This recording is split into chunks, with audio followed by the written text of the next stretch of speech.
My name's Anne Worthington and I've lived in Collyhurst since 1971. I came here, our house that we lived in Bessick was part of the clearances in the late 60s, early 70s. So I moved here with my mother and father into the house that I picked because we used to come to a youth club up in Collyhurst. My friends went to school here. And I said, Mum, them houses that you like, they're building them in Collyhurst. And that's how we come to live in the house that we live in now. That after my mum died, me and Terry moved back in with my dad. And then with my dad, we bought it in the 90s. So that's been my family home since 1971. It was a lovely house to live in after living in a terrace that had an outside toilet. It had a bathroom. We was lucky. We had an indoor bathroom. But to get out of water, even in the summer, you had to light the fire, a back boiler. Do you know,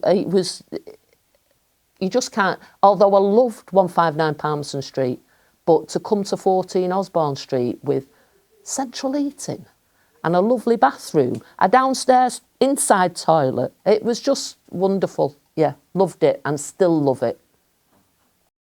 My name's Gaynor Hutton and I've lived in Collyhurst all my life. I think I came from Hattersley when I was 2. And then we lived across the road, Whitley Road, just across the road from where we are now. Went to Willett Street Nursery, just near the old Collyhurst police station. That's on the village now. We used to have Collyhurst lads there. So it was a nursery before I went to St Malachy's. And my earliest memory was the old flats, going into them and cutting through, going to school when I went to St Malachy's, watching them being pulled down. And so just so many memories that I've got photographs from. The old street parties when it was a Jubilee, and then doing the Jubilee in the street for the kids when mine grew up. So many memories in Collyhurst, Telgarth Road, the wash house. I used to be there every Sunday. So Collyhurst is just one of your best places, full of community, full of families. My name's James Allen. I've lived here 62 years because I was one of the first tenants that was in the Masonettes on Collyhurst Street, with Masonettes that are not there now, you know, and I've lived here all my life really, apart from 3. Collyhurst Flats was my playground. We had the sand park there, we had the Collyhurst Youth Club there, the boxing club, the Gay Street Mission, and you know, it was great. It was great when I was a kid in Collyhurst. Loved it. Well, it makes you to what you are now, really, you know. My name's Marie Bent and I've lived in Collyhurst all my life. I was born in Collyhurst. I've got a residence group. I'm now part of the Green Spaces, Collyhurst Community Enterprises. I'm part of Big Local, and the legacy of Big Local is in another group called Connecting Collyhurst, and that is going to, all the areas of Collyhurst going to join together, because there's always been, oh, we don't go over there, that's their patch, but hopefully this new group will bring everybody together. My earliest memories of Collyhurst is our playground, which is a burying ground, which is now what's the new park called down there? Red Bank. It's there now. That was the burying ground where we had bottles of water and biscuits and things like that, and had races on the flags and all the lot sort of thing. So that's, you know, first memories where we played, and was born in the shadow of Red Bank, because just where the arches are, that's where the terraces was, the 2 up and 2 down. I mean, 1 is 7. But we was like 2 up and 2 down when you think about it. But we had my ninny next door, so some of us lived there. And, you know, the mums used to sit on the door and we'd all play rallyvo and things like that. And I never thought myself as poor, but we must have been sort of thing. But my mum had 3 jobs, my dad had 2 and what have you. But, I mean, everybody talks about Collyhurst about being a deprived area, but I never felt deprived. You know, we was lucky. It was a community that got together and looked after one another. I'm Lily Hicks and I'm born and raised here. I'm 17 years old and I've been here my whole life. I feel like everyone in Collyhurst, they just know each other, so it's like a quite close-knit community. So it's like, I don't know everyone around here, but I know quite a lot of people, so it's like, we just get along.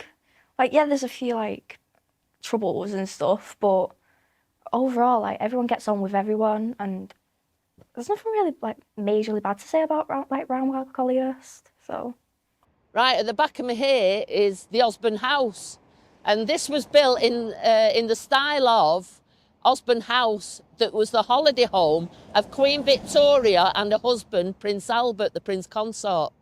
And it's built in the Italianate style, apparently. And it's a listed building.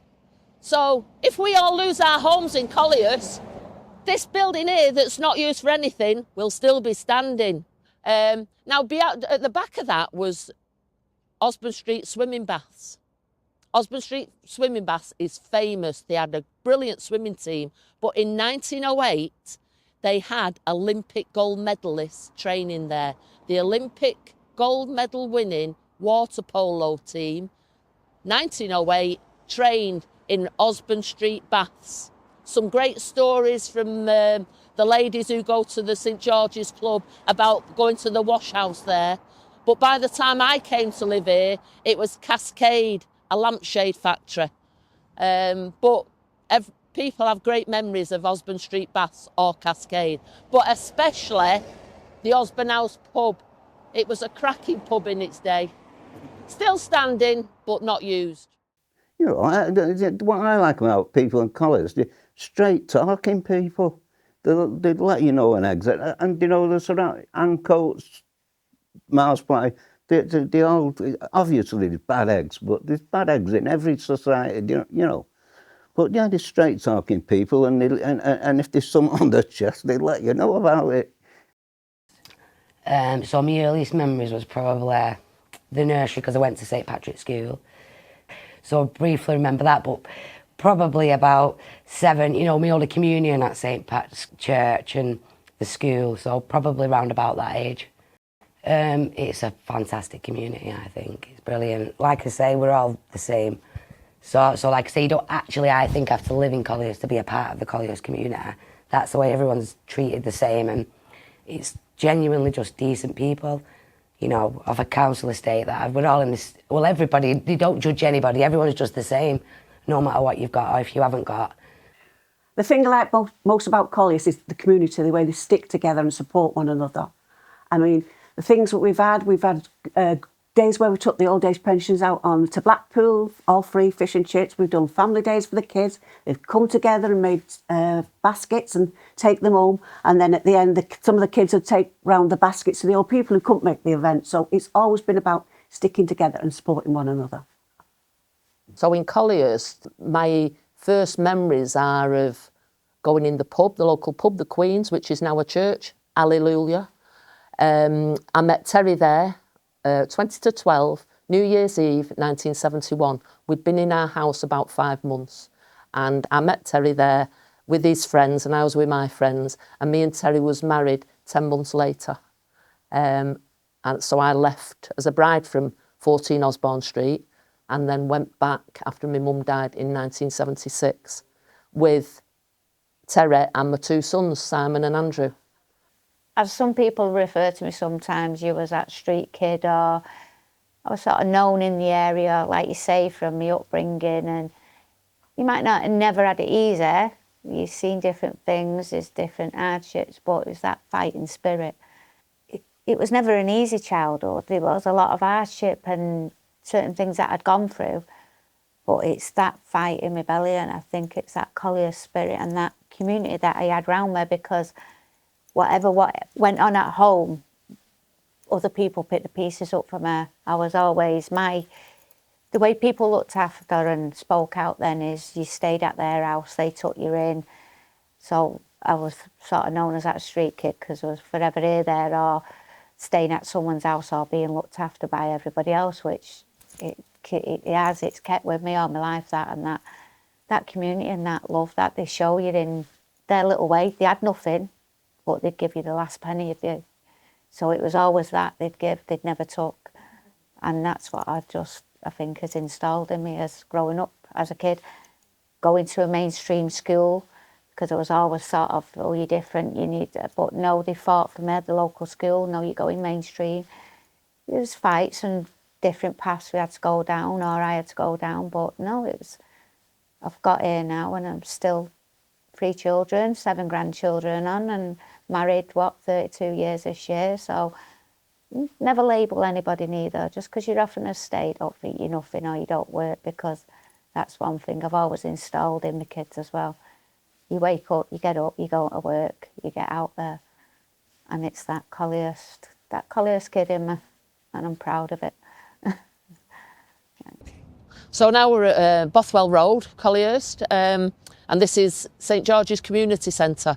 No longer attached to a church. It was originally the parish hall of St George's Church, which stood to the left of me now, but now it's no connection with any religious organisation at all. Fabulous place, one of the only places left in Collyhurst that does multiple groups, from adults and toddler sessions to age-friendly groups such as sit-down yoga. We have a walking group there. YPAC do outreach, youth work. Absolute fabulous place.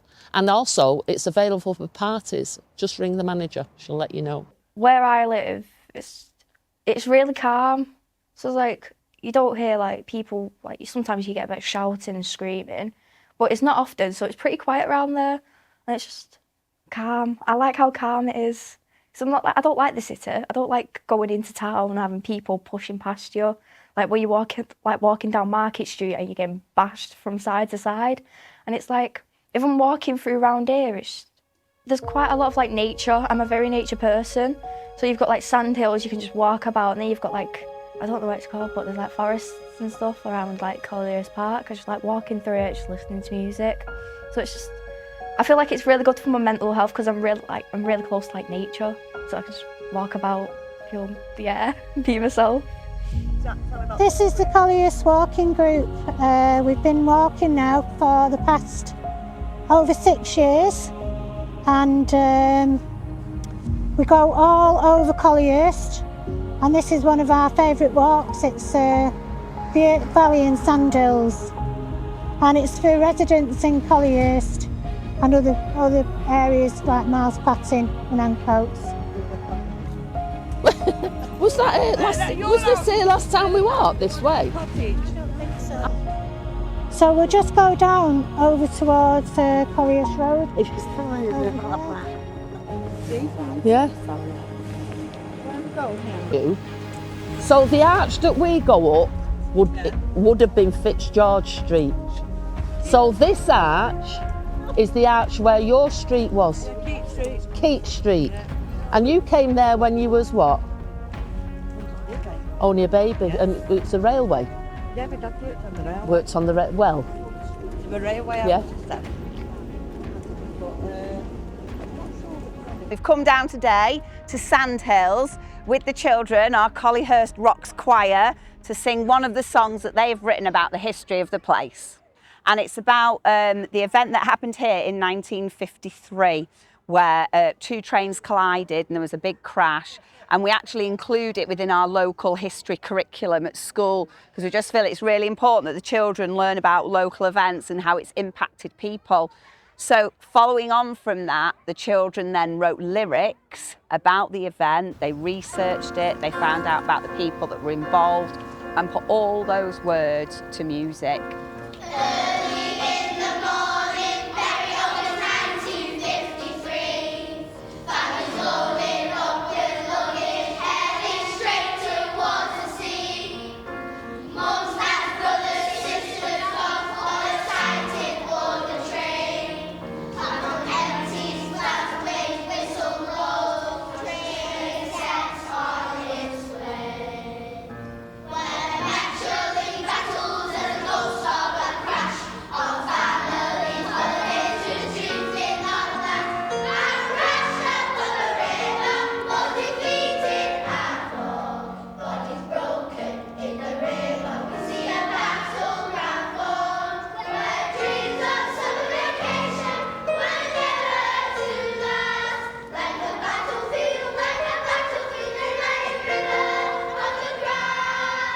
It's really important that the children understand the heritage of the place. Collyhurst is so rich in local history. In particular, we're stood here today by Sandhills, which was the quarry that all the sandstone came from, the Collyhurst sandstone came from, that has built Chet's, the Roman Fort, St Anne's Cathedral and many more in Manchester.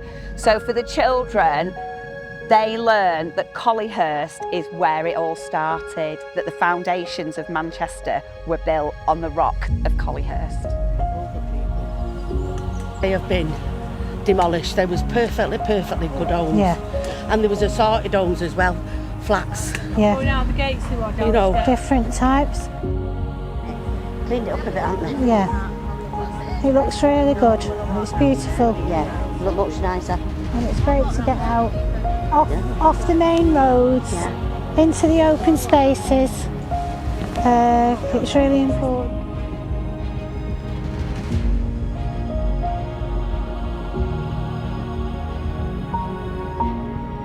Oh, the swan.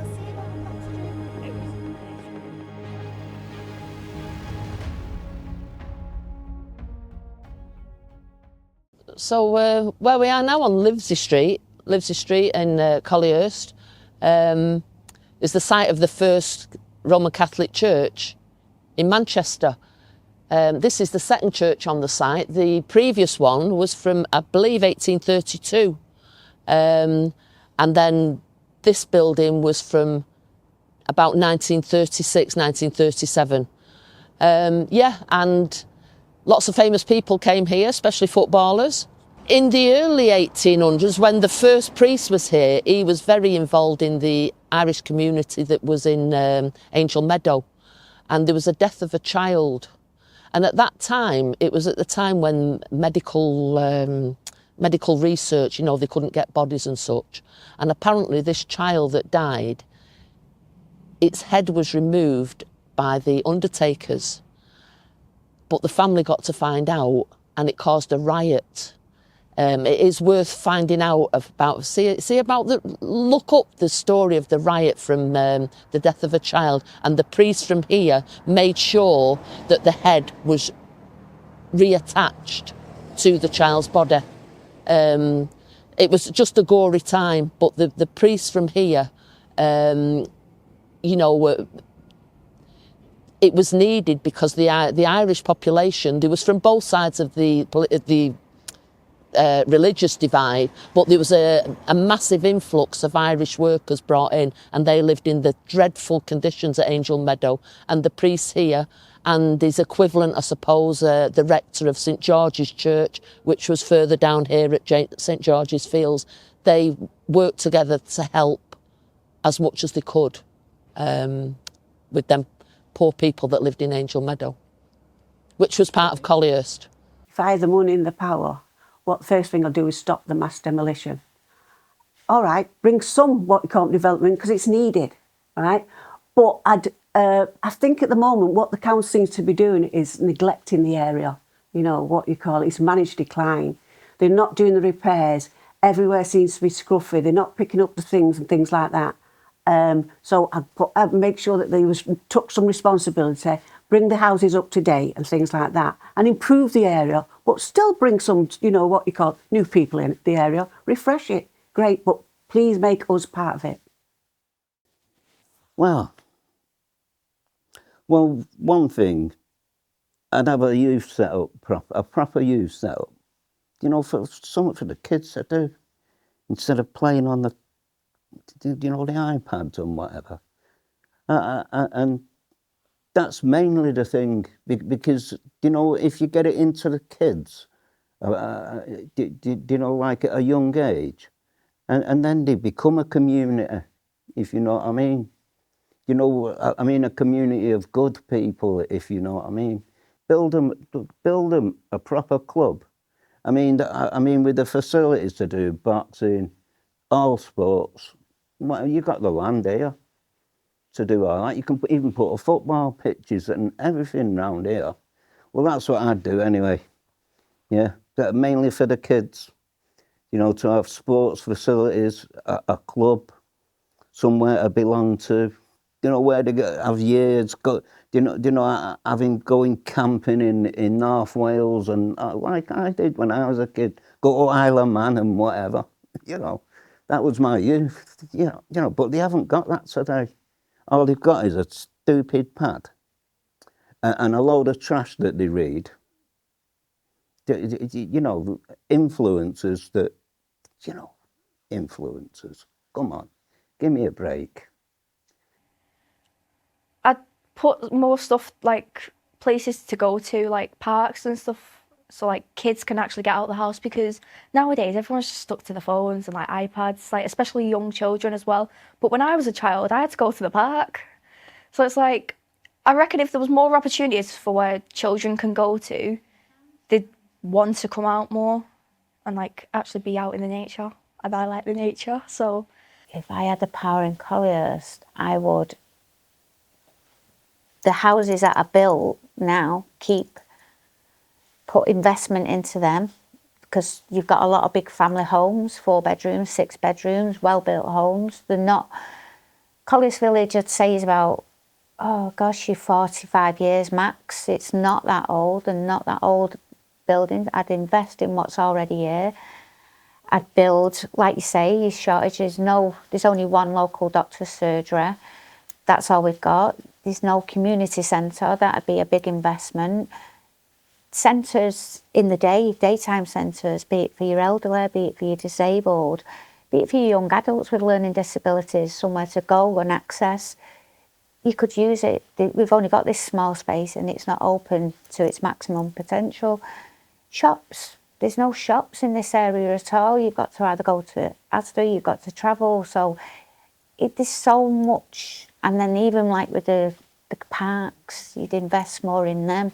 Look after them, you know, look after what we've got and build on it more. I like how it is right now.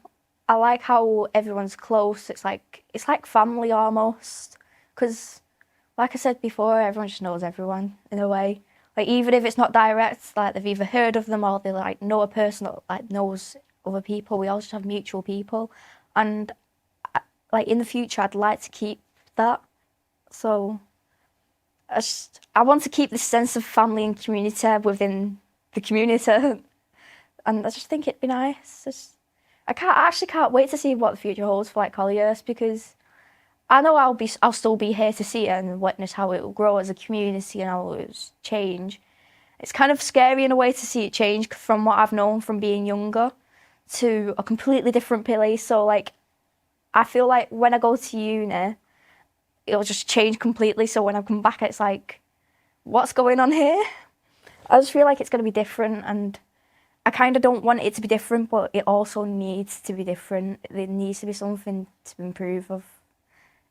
It just needs improving in some areas. So the future of Collyhurst, it leaves me very worried, because I can't see the people that are living here now. They won't be there in the future. So we've lost all that. We've lost everything, because all they seem to think about is moving people out. What about us? Because we was promised, oh yeah, you'll be part of the development.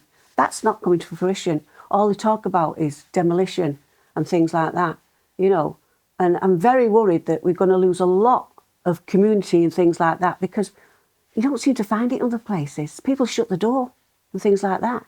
So it's a frightening time for people. The future, I just see it. I do see a lot of houses and whatever, but whether you'll have that community spirit that you used to have, I think that's good. Well, we're just about clinging onto our, you know, our community with the tips of our fingers, to me. And I think in 20 years' time, you won't even know Collyhurst won't be a thing, sadly. How do I see the future of Collyhurst looking at a positive way? Is we do stand strong, we do get local residents back, the houses are affordable, not at their cost, but affordable to local people, working class people. And it's the community's built back up and not ripped apart. That is what I see for the future. Bring back local community centres, bring back areas for the children, that not just a green space, but a play area, more secure, but bring back the community. Don't just tear us apart. Promise, like Telgarth Road round the corner in Collyhurst, they promised them 10 years ago they'd bring them back. And they're still lost, they're still out in different areas, they've not come back. they're only just starting building now.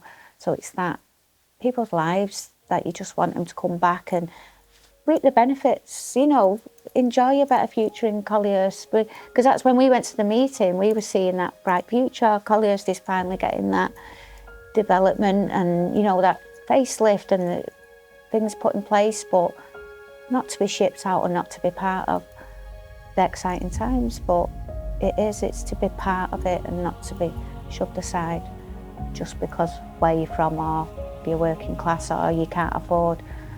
So I do see, fingers crossed, that they do stick to the word and bring back the community and the residents are involved. Anyone from Collyhurst, we know that we're worth it. We're a great bunch of people. We know that we've got maybe have some problems, but at heart, Collyhurst is a fabulous community. We need it looking after. And anyone who's got the wherewithal about it, if there's any councillors watching this, don't just pay lip service to us. You've got to look after the people that's here. And then you know what? We'll look after the new people that's coming in, because I was welcomed here from Bessick and Ancoats, and I've loved it. People coming from down south because they can afford the houses up here. Well, we'll welcome them. This part of Manchester, North Manchester, we welcome the Italians and the Irish, both the dividing from Ireland. Yeah, there was trouble at the start, but in the end, we'll knit together. But you've got to care for what's already here, and not just, well, we'll paint a few things and whatever. You've got to care for the homes and the people that's in them. And if you're not, I tell you what, I'll come back some way and haunt the bloody lot of you.